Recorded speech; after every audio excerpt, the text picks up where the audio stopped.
Hello everyone, welcome to CSE now current affairs series. ये series जो है newspaper based current affairs series है। You all are aware about it. This series is being run by me Avinash Mishra and Ankur Anand. ये हमारी profile है। We both have cleared UPSC prelims five five times individually. ठीक है, तो हम दोनों ने ही पांच और पांच 10 बार प्रीलिम्स क्लियर किया हुआ है। सो यू कैन अंडरस्टैंड कि we have certain level of idea how questions are framed and what kind of logic UPSC applies while framing the questions. So that idea can definitely benefit you. ठीक है, and that will help you in preparing your current affairs in a manner कि आप फालतू की चीजें जो होती हैं, जो रैंडम नॉलेज दे रखा होता है किसी दिन न्यूज़पेपर में, आपको देखोगे बहुत ही ज्यादा यूजलेस चीज होती है, लेकिन स्टूडेंट्स तब भी उस पर टाइम वेस्ट कर रहे होते हैं। तो वो आपको नहीं करना है। आपको सिर्फ फोकस करना है कि इंपॉर्टेंट क्या है, रेलिवेंट क्या है। 2 दिन से हमने वीडियो नहीं डाला हुआ है, सो लास्ट के जो 2-3 दिन का करंट अफेयर्स है वो सब इसमें कवर्ड है। सो इंपॉर्टेंट टर्म है, यूपीएससी ने पास में पूछा हुआ है, जैसे कि वेब 3 करके जो क्वेश्चंस हैं, या जो भी टेक्नोलॉजी चल रही होती है न्यूज में, कंटेम्प्रेरी टाइम पे जो न्यूज में चल रहा होता है टेक, वो इंपॉर्टेंट रहता है। इसने पूरा हैवॉक मार्केट में पूरा कहते हैं तो आप तहस नहस वाली चीज कर दी थी। काफी ज्यादा न्यूज में था ये डिस्कशन, जैसे डीप सी न्यूज में था, सिमिलरली ये न्यूज में था। सो द टर्म सास पोकलिप्स, ओके, सैस पोकलिप्स और SaaS apocalypse primarily refers to a complete collapse of the global software industry due to economic recession। क्या इकोनॉमिक रिसेशन से सॉफ्टवेयर इंडस्ट्री कोलैप्स हो जाएगी, ऐसा कुछ। Then second, a fear that artificial intelligence may structurally undermine traditional software revenue models। जो traditional software model था, आपने service provide करी, पेमेंट लिया, या जो ट्रेडिशनल मेथड से उसको कोलैप्स कर देगा। Then the third option is the replacement of cloud computing by edge computing technologies. कि एज कंप्यूटिंग, इनफैक्ट यूपीएससी ने पास में से ही पूछा हुआ है, क्या क्लाउड कंप्यूटिंग को रिप्लेस कर देगा edge computing technology. And the D option is a regulatory crackdown on multinational software firms. Okay, so pause the video and mark the answer. So अगर आपने न्यूज़पेपर पढ़ा होगा या इन शॉर्ट कुछ भी आपने देखा होगा न्यूज में, तो बहुत इजी क्वेश्चन है ये। A fear that artificial intelligence may structurally undermine traditional software models, revenue models, जैसे इन्फोसिस, टीसीएस, इस तरह की कंपनीज हैं, उनको हार्म करने के चांसेस हैं। जो मास बेस्ड हायरिंग वगैरह करते हैं, इंजीनियर्स बहुत ज्यादा हायरिंग होती है, वहां पे इशू है, उस मॉडल को इशू है। तो second is the right answer. Important है इस साल के लिए आपके लिए। Now, coming to question number two, with reference to Ambaji and its significance, consider the following statement. First, Ambaji is recognized as one of the 51 Shakti Peeths in India. Second, the Shakti Corridor is part of a broader approach linking development with cultural heritage. Third, Ambaji was declared a UNESCO World Heritage Site under the project. So please pause and mark your answer. ठीक है, तो देखो जो first statement है वो सही है कि माँ अंबाजी जो है वो वन ऑफ द 51 शक्तिपीठ की पार्ट है। सेकंड इज ऑल्सो करेक्ट कि शक्ति कॉरिडोर जो है that will help in cultural heritage development, right. Third is incorrect, तो ये अभी तक यूनेस्को वर्ल्ड हेरिटेज साइट जो है इनको अभी तक नहीं मेंशन में डाला गया है। तो करेक्ट आंसर होगा आपका B1 and 2 only. Third question, what is the primary purpose of special intensive revision SIR for electoral rolls. हम लास्ट के अराउंड 2 महीने से सीरीज कंडक्ट कर रहे हैं। Multiple time this topic has been covered. आप रेस्ट एश्योर्ड कि election commission पे और SIR पे क्वेश्चंस आएगा ही आएगा इस साल। ओके, सो क्वेश्चन क्या है, ए SIR का पर्पस क्या है, कंडक्टिंग डिलिमिटेशन ऑफ कॉन्स्टिट्यूएंसीज, कह रहा डिलिमिटेशन करता है ये। Then the B option is updating voter list through verification and hearings. ठीक है, सुनवाई वगैरह करके, वेरिफिकेशन वगैरह करके वोटर लिस्ट को अपडेट करना। C option is linking voter IDs with Aadhaar, Aadhaar और वोटर आईडी की linking. And D option is auditing election expenditures of candidates की इलेक्शन एक्सपेंडिचर जो है उसको ऑडिट करना। So pause the video, mark the answer. Again fairly easy question, बार बार news में आप देख ही रहो, एक ही दिन में दो दो तीन तीन में कवर हो रहा है ऑलमोस्ट एवरी ऑल्टरनेट डे, और आपको बार बार पढ़ने की जरूरत नहीं है न्यूज को। Okay, so right answer for this is B, updating voter list. इसी में क्या हो रहा है, नाम का डिलीशन वगैरह हो रहा है, एडिशन वगैरह हो रहा है, उसी को लेकर इतने इश्यूज हो रहे हैं। ठीक है, now coming to question number 4, consider the following statement regarding avian influenza, जिसको बर्ड फ्लू कहते हैं। फर्स्ट स्टेटमेंट है आपका H5N1 इज अ सब type of influenza A virus. Second, wetland and bird sanctuaries can act as reservoir for avian influenza virus. Third, domestic poultry farms located near migratory bird route face higher biosecurity risk. Fourth, fish are the primary carrier of avian influenza in coastal ecosystem. So please pause and mark your answer. ठीक है। तो देखो इसका first statement सही है, H5N1 का ही एक सब टाइप होता है ये avian influenza. Second statement is also correct, जहाँ पे बर्ड्स बहुत ज्यादा होंगी, राइट, वो रिजर्वायर की ट्रैक करेगा, जैसे वेटलैंड हो गया, बर्ड सेंचुरीज हो गया। थर्ड ऑप्शन भी आपका करेक्ट है। तो जहाँ पे माइग्रेटरी बर्ड रूट से बर्ड आते हैं और पोल्ट्री फार्म से, तो they can actually increase the intensity of influenza. और फोर्थ ऑप्शन आपका गलत है। तो बर्ड्स होते हैं, जैसे हमने, एवियन का मतलब क्या है, वो बर्ड्स रिलेटेड है, फिश रिलेटेड नहीं है, मैरीन नहीं है। तो करेक्ट आंसर हो जाएगा आपका A1 2 and 3 only. Fifth question for the day, Kuno national park, again UPSC national park tiger reserve पे क्वेश्चन पूछता है, और क्वेश्चन उन्हीं पूछा गया था जिनके बारे में न्यूज चल रही हो, ठीक है, काफी टाइम से न्यूज में है ये। Is best known for which of the following conservation initiative, कौन से कंजर्वेशन इनिशिएटिव के लिए मेनली जाना जा रहा है? A, reintroduction of Asiatic lions, B, translocation and reintroduction of cheetahs, and C, conservation of great Indian bustard, then D, restoration of mangrove ecosystems. Okay, so pause the video and mark the answer. तो काफी news में था, prime minister Modi का जो है, कैसे तो आप ब्रेन चाइल्ड है, या काफी उनका फेवरेट इनिशिएटिव में से एक है। तो the right answer for this is B, translocation and reintroduction of cheetahs, ठीक है। अब आपको इसमें मैं ये बताना है कमेंट करके कि जो एशियाटिक लॉयंस है, ये कौन से नेशनल पार्क में पाया जाता है या फेमस है, और ग्रेट इंडियन बस्टर्ड ये कौन से रीजन में है? Okay, these two you have to comment, important है इन्वायरमेंट के क्वेश्चन के लिए। Now, coming to question number 6, bamboo naturally flourishes best under which of the following ecological condition? First, arid climate with sandy soil. Second, cold alpine region with shallow soil.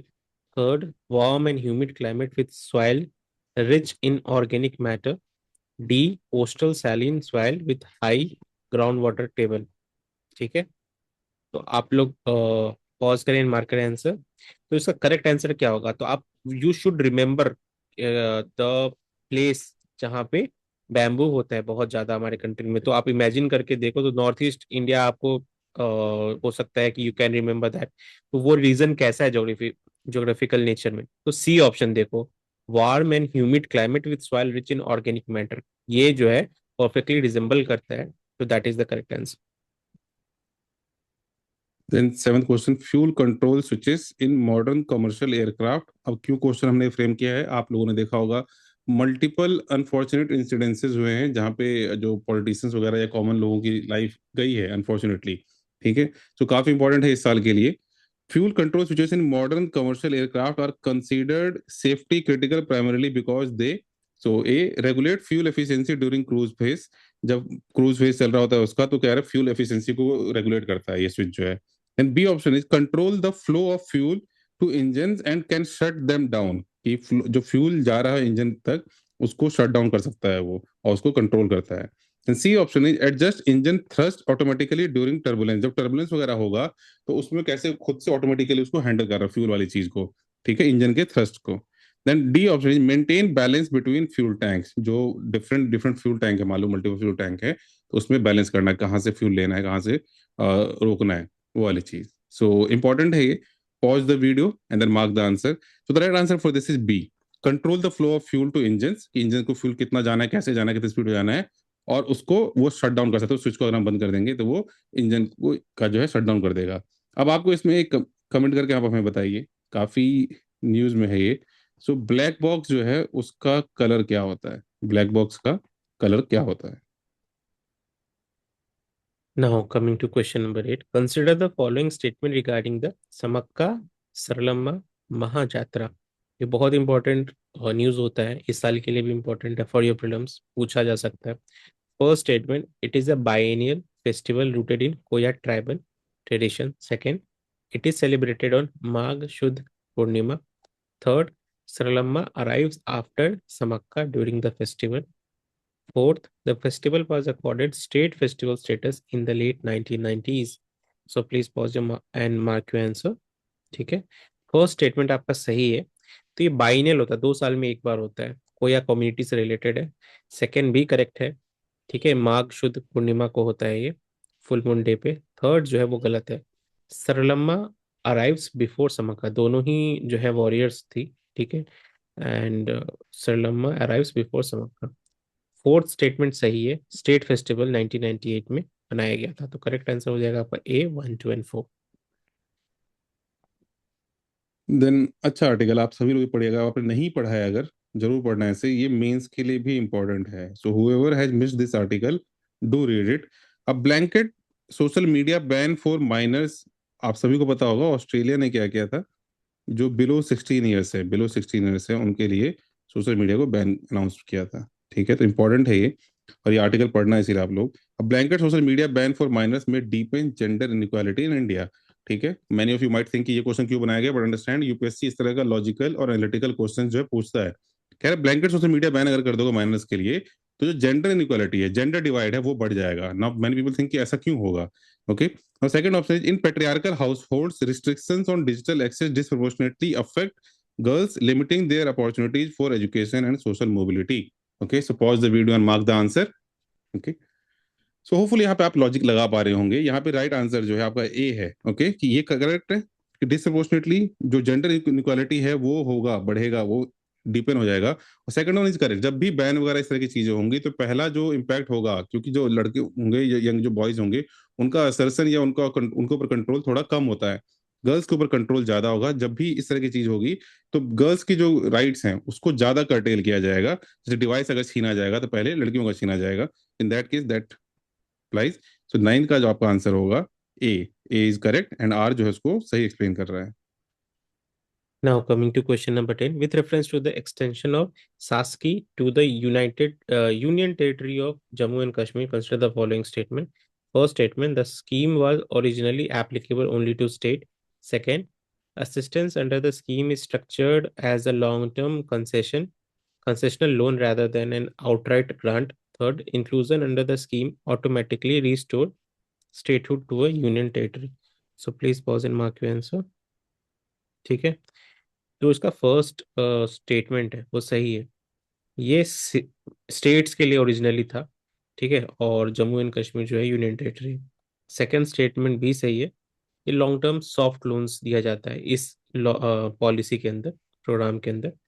Third गलत है, ये कैसे हो सकता है, logical है भी नहीं कि ऑटोमेटिकली कैसे रिस्टोर कर सकता है स्टेटहुड, ये पार्लियामेंट्री प्रोसेस का हिस्सा है। तो करेक्ट स्टेटमेंट क्या हो जाएगा आपका ए 1 एंड 2 ओनली। तो सास्की है क्या, SASCI is designed to incentivise capital expenditure by providing long tenure low cost financial assistance. तो स्टेट को इंफ्रास्ट्रक्चर नीड के लिए सॉफ्ट लोन की रिक्वायरमेंट होती है, तो सास्की से government of India capital expenditure के लिए long tenure low cost financial financial assistance देती है। Then 11th question, the persistence of bonded labor in informal sectors can be attributed to, आप सभी को पता होगा कि ये इलीगल है। ओके, जो बॉन्डेड लेबर है वो अबॉलिश किया जा चुका है इन टर्म्स, मतलब ऑन पेपर जो है अबॉलिश्ड है, लॉ है इसके लिए। Okay, but as article says bonded labour continues despite 50 years of its abolition, की 50 साल पहले एक एक्ट आया, enactment of the bonded labour system abolition act. ठीक है, 50 साल हो गए इस एक्ट को, इंपॉर्टेंट है इसीलिए ये। लैक, अब कह रहा है कि क्यों परसिस्ट कर रहा है वो, तो lack of formal labour contract and regulatory oversight, की कह रहे हैं रेगुलेटरी ओवरसाइट नहीं है और कोई कॉन्ट्रैक्ट नहीं है आपके पास जिसको आप इन्फोर्स करा सकते हो। एंड सेकंड ऑप्शन है dependence on migrant labour for seasonal and low skilled work. अब मान लो कि समवन इज फ्रॉम यूपी और someone is from let's say Rajasthan, someone is from Bihar, and that person is migrating to Kerala और पंजाब। तो कह रहे हैं माइग्रेंट जो लेबर है उन वो ज्यादा है सीजनल, उसमें लो स्किल्ड वर्क है, इसलिए वहां पे ये चीज ज्यादा होती है इस तरह की चीज। And third option is high penetration of organised trade union in these sectors. यार ऑर्गेनाइज्ड ट्रेड यूनियंस काफी ज्यादा है इन सेक्टर्स में, इसीलिए यहाँ पे जो है परसिस्ट कर रहा है bonded labour. So pause the video and mark the answer. So बहुत यू कैन से कि इजी है इस टर्म्स में कि थर्ड ऑप्शन जो है बहुत ही एब्सर्ड स्टेटमेंट है। हाई पेनिट्रेशन ऑफ ऑर्गेनाइज, अगर ट्रेड यूनियन होगा तो इस तरह की चीज होने के चांसेस कम है, कि बार्गेनिंग पावर ज्यादा होती है। They talk about even if they are politicise, तब भी वो कोर लेवल पे जो है लेबर इंटरेस्ट की बात करते हैं। Third option will be correct. अगर ट्रेड यूनियन ज्यादा होते इस तरह की चीज परसिस्ट नहीं करती। वहां पे कारण ही ये है कि they are not organise, they don't have any you know group नहीं है उनके पास कि वो बार्गेन कर सके लोगों से। And first one is correct कि आपके पास कॉन्ट्रैक्ट नहीं है, कोई कॉन्ट्रैक्ट नहीं, तो इन्फोर्स कैसे कराओगे अपने वायलेशन वगैरह का। And second one is also correct, क्योंकि माइग्रेंट है तो उनका एक्सप्लोटेशन ईजी होता है, तो डिफरेंट डिफरेंट जगह से माइग्रेंट लेबर आ रहे हैं अगर, तो उनको एक्सप्लॉइट करना आसान होता है। ये आप लोगों ने अपने आसपास भी देखा होगा। Now coming to question number 12, assertion and reasoning रहेगा ये क्वेश्चन। असर्शन क्या है, digital platforms have expanded individual freedom of self expression while simultaneously increasing economic exploitation of personal identity. And what is the reason? Personal stories, emotions, and social connections are increasingly captured, analyzed, and monetized by digital market. So please pause and mark your answer. ठीक है, तो assertion जो है वो आप इस article को पढ़ सकते हो, और जनरली भी आपको पता होगा कि डिजिटल प्लेटफॉर्म जो है, आप जैसे आप शेयर करते हो, इंस्टाग्राम हो गया, ट्विटर हो गया, फेसबुक होता था, अभी भी है, तो इन पे क्या होता है, आपका इंडिविजुअल एक फ्रीडम सेल्फ एक्सप्रेशन का है, बट साइमल्टेनियसली वो यूज क्या करते हैं, ऐड करने के लिए। आप देखोगे कि कोमोडिफिकेशन ऑफ सेल्फ आइडेंटिटी हो रहा है, ऐड के लिए यूज कर रहा है यूपीएससी, उसको मोनेटाइज कर रहा है। और रीजन क्या है? अ, क्योंकि ये डिजिटल मार्केट का हिस्सा हो गया। तो दोनों ही सही है, ए इज द करेक्ट आंसर। ये आर्टिकल जरूर पढ़ना आप लोग, अगर आप लोगों ने नहीं पढ़ा अभी तक। पढ़ा है तो वेल एंड गुड, इंपॉर्टेंट है आपके मेंस के लिए भी। And 13th question, consider the following statement about Kimberley process.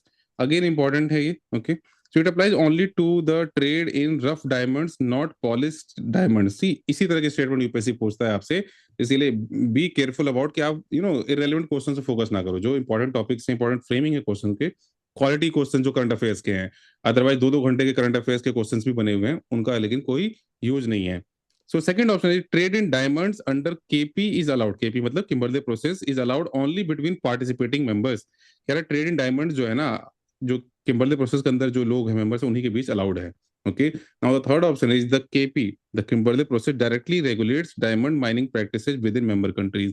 कह रहे विद इन कंट्रीज जो है वो किम्बरले प्रोसेस जो है उसको रेगुलेट कर रहा है डायमंड के माइनिंग प्रैक्टिसेस को। Okay, so pause the video and mark the answer. तो अगर आपको लैंग्वेज समझ आ गई होगी तो इट्स फेयरली कि थर्ड ऑप्शन जो आपको कह रहा है कि एक तो पहले आपको पता होना चाहिए कि जो किम्बरले प्रोसेस है ये डायमंड से रिलेटेड है, ये आपका रफ डायमंड से रिलेटेड है, मतलब पॉलिश नहीं है। जो पॉलिश किया जाता है, मान लो फिनिश किया जाता है गुजरात वगैरह में, सूरत वगैरह में, वो नहीं, रफ डायमंड की बात हो रही है। तो this is correct, rough diamond पे ही अप्लाई होता है। ये यहाँ ओनली है लेकिन तब भी ये करेक्ट है। तो फैक्ट बेस्ड है, नॉलेज बेस्ड है, पता होना चाहिए आपको। थर्ड ऑप्शन इनकरेक्ट है। यहाँ थोड़ा अपसर्ड स्टेटमेंट है। मान लो किम्बरले प्रोसेस कुछ है भी, कंट्री के अंदर में क्या माइनिंग प्रैक्टिस है उसको कैसे रेगुलेट करेगा, वो सोवरेनिटी का इशू है। इंडिया ऐसा नहीं किसी और को हमें दूसरा बताएगा हम कैसे करेंगे नहीं करेंगे। जो इंटरनल जो कोई आपका प्रोसेस है उसको रेगुलेट नहीं करता, वो भी दैट टू डायरेक्टली। इनडायरेक्टली कुछ बना सकता है प्रोसेस वगैरह फॉलो करने के लिए। तो third one will be incorrect. Now second, the trade in diamonds under Kimberley process. अब किम्बरले प्रोसेस के अंदर अलाउड वही है कि जो उनका पार्टिसिपेशन, जो मेंबर्स हैं, ओके, आप उसके मेंबर हो, आप उसके स्टैंडर्ड को मीट करते हो, तब आप उसमें डील कर सकते हो। So 1 and 2 are the correct answer. Okay, Now, coming to question number 14, cashew cultivation in India became significant primarily because first, cashew was introduced by Europeans to prevent soil erosion. Second, it is native to India's Western Ghat. Third, it emerged as a major cash crop once its commercial value was recognized. Fourth, it required minimal labor input compared to other plantation crops. So please pause and mark your answer.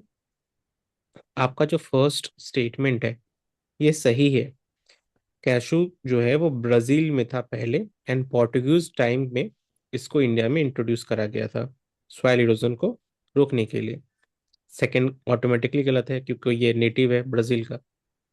Third जो है वो सही है, ये because of the commercial value it was it emerged as major cash crop. And fourth statement जो है वो गलत है, इसमें बहुत हाई लेबर इंटेंसिव सेक्टर होता है, ये बहुत लेबर चाहिए होता है इसके अंदर, एंड प्रोसेसिंग में उससे भी ज्यादा। तो करेक्ट आंसर क्या होगा आपका? A1 and 3 only. यहाँ पे देखा होगा कैशू और जो मखाना वाला प्रोसेस है सॉर्ट ऑफ सिमिलर कह सकते हो, दोनों ही बहुत ज्यादा हैवी वर्कलोड वर्कफोर्स डिमांड करते हैं। So on that note, thank you everyone. Do like share and subscribe. आप लोग लाइक कम कर रहे हो, शेयर कम कर रहे हो, सो डू लाइक इट।